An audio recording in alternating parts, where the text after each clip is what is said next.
আসসালামু আলাইকুম ওয়ারহমতুল্লাহি ওয়াবারকাতুহু। প্রিয় দর্শকবৃন্দু, আশা করি সবাই ভালো আছেন। আজ আমি কি বিষয় নিয়ে আলোচনা করব তা আপনারা অতি সহজে বুঝতে পারছেন। আমরা হলাম মুসলমান বা মুসলমানের ঘরে জন্ম নিয়েছি। আমাদেরকে শরীয়ত মোতাবিক চলাফেরা করতে হবে, এটাই ইসলামের নীতি বা আদেশ।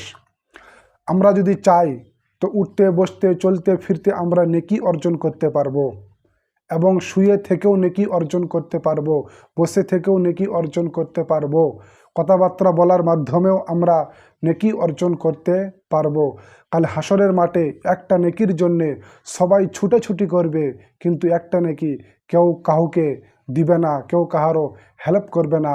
আজ যদি আমরা অযথা বা আমরা যদি বেকার কথা না বলে আমরা যদি সঠিকভাবে কথা বলি, শরীয়ত মোতাবিক কথা বলি, তো আমরা নেকি পাবো। শরীয়ত মোতাবিক চলাফেরা যদি করি তো অবশ্যই আমরা নেকি পাবো। তো চলুন দেরি না করে আমি শুরু করছি একেবারে মূল্যবান মেন কথাগুলো। যে আমরা মুসলমানের ঘরে জন্ম নিয়ে আমাদেরকে যে সিস্টেমে যে পদ্ধতিতে ঘুমাতে হবে সেই পদ্ধতি বা সেই সিস্টেম আমরা জানি না। আজ আমি ঘুমানোর 17টি সুন্নাত আপনাদের সামনে তুলে ধরব। এই 17টি সুন্নাত যদি আমি বা আমরা সবাই যদি পালন করি তো ইনশাআল্লাহ নেকি তো পাবো।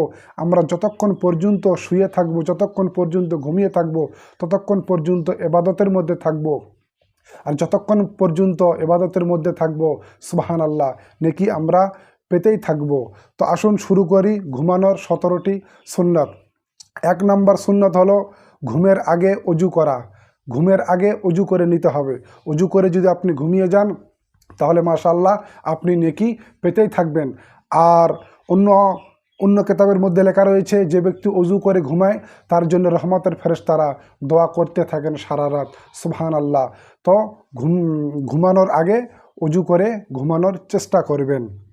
2 নাম্বার বিছানা ঝেড়ে নেওয়া। বিছানা ঝেড়ে ঘুমাতে হবে। অনেক লোককে দেখবেন যে তাড়াহুড়ো করে চলে গেল, গিয়ে বিছানায় শুয়ে পড়লো, বিছানায় ঝাড়লো না। এতে বিভিন্ন ধরনের পোকামাকড় থাকতে পারে, তাই বিছানা ঝেড়ে ঘুমাবেন, এটি সুন্নাত, আপনি নেকি পাবেন। 3 নাম্বার সূরা কাফিরুন পাঠ করা।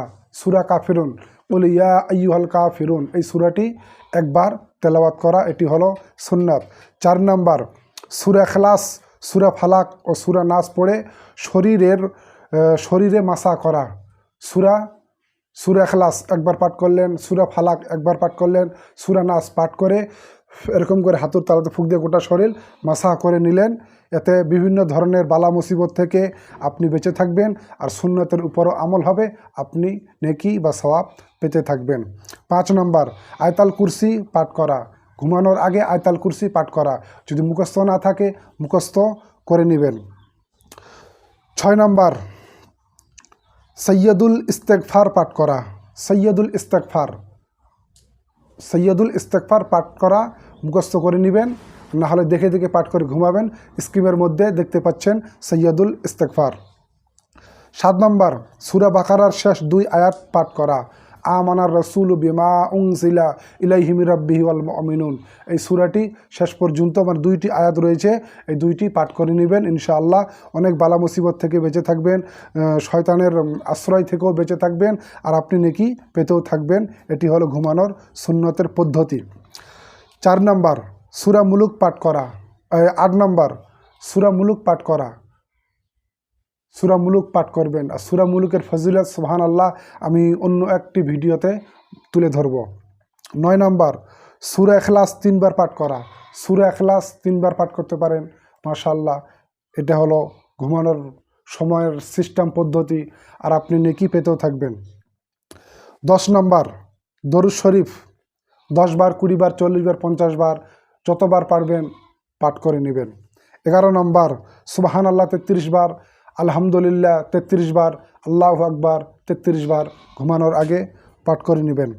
12 নম্বর ঘুমের দোয়া পাঠ করা। ঘুমানোর যে দোয়া রয়েছে সেই দোয়াটি মুখস্থ করে নেবেন এবং পাঠ করবেন, এটি হলো সুন্নত তরিকা। 13 নম্বর ডান কাঁধে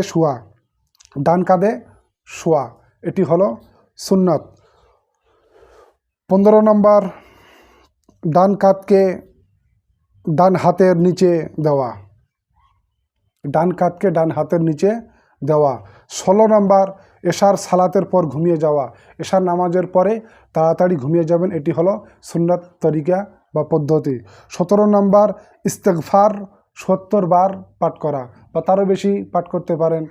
কিছুক্ষণ আগে বললাম সৈয়দুল ইস্তেগফার, তো সৈয়দুল ইস্তেগফারটা হচ্ছে আলাদা আর ইস্তেগফারটা হচ্ছে আলাদা। তো আমল করার চেষ্টা করবেন, এগুলো পড়ে যদি আপনি ঘুমান তো সুবহান আল্লাহ, সারা রাত্রি আপনি নেকি পেতে থাকবেন। আর ওই রাতে যদি আপনার মৃত্যু হয়ে যায় তাহলে আপনি কত বড় খুশনসিব মুসলমান, কত বড় ভাগ্যের কথা যে সুবহান আল্লাহ, যে ইবাদতের মধ্যে আপনি লিপ্ত রয়েছেন আর আপনার রুহু বা জান আপনার শরীর থেকে বেরিয়ে গেল। সুবহান আল্লাহ, আখেরাতে আপনি কতই না শান্তিময় থাকতে পারবেন। আমল করার চেষ্টা করবেন, আখেরাতের পুঁজি হলো আমল। এই দুনিয়াতে চিরজীবন আমরা কেউ থাকতে আসেনি, কয়েকদিনের জিন্দেগি, আজ আছে কাল নাই, মরে গেলে সব শেষ। তাই আমল করার চেষ্টা করবেন। আসসালামু আলাইকুম ওয়া রাহমাতুল্লাহি ওয়া বারাকাতুহু।